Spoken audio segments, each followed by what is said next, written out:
Hi friends, this is normal uterus. This is how it looks. This is the place, this is the endometrial curve.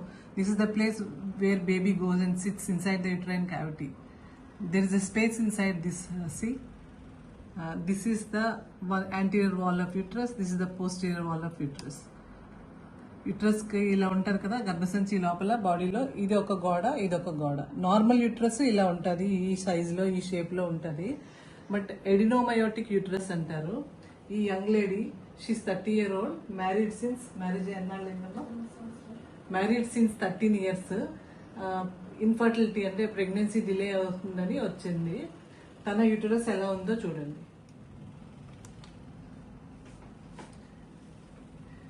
ఈ గోడ పల్చగా ఉంది. ఇక్కడ adenomyosis అనే problem ఉండడం వల్ల ఈ గోడ థిక్గా ఉంది. ఇది బేబీ వెళ్ళి కూర్చునే ప్లేస్. ఇందాక చూసాం కదా, ఎండోమెట్రియోసిస్ అంటారు. ఇది బేబీ వెళ్ళి కూర్చునే ప్లేసు ఎండోమెట్రియము. ఇది యాంటీరియర్ వాల్, ముందు గర్భసంచి ముందు వైపు గోడ. ఇక్కడ నుంచి ఇక్కడ వరకు వెనక వైపు గోడ. అన్ఈక్వల్ గా ఎసిమెట్రికల్ గా ఉంది. అంటే థిక్నెస్, గోడ తాలూకా మందము, ఒకవైపు గోడ పల్చగా ఉంది, ఇలా నార్మల్ గా ఉంది, ఇంకోవైపు బాగా థిక్ అయిపోయి ఉంది. ఇక్కడ నుంచి ఇక్కడ వరకు థిక్ అయిపోయి ఉంది. ఎందుకంటే లోపల ఎడినోమయోటిక్ టిష్యూ గ్రో అవడం వల్ల ఈ కండిషన్ ని ఎడినోమయోసిస్ అంటారు. ఎడినోమయోసిస్ ఉన్న యూటరస్ లో బేబీ అక్కడికి వచ్చి కూర్చొని ఇంప్లాంట్ అవ్వడాన్ని డిస్టర్బ్ చేస్తాయి. ఎడినోమయోసిస్ వల్ల బేబీ ఇంప్లాంట్ అవ్వలేకపోతుంది.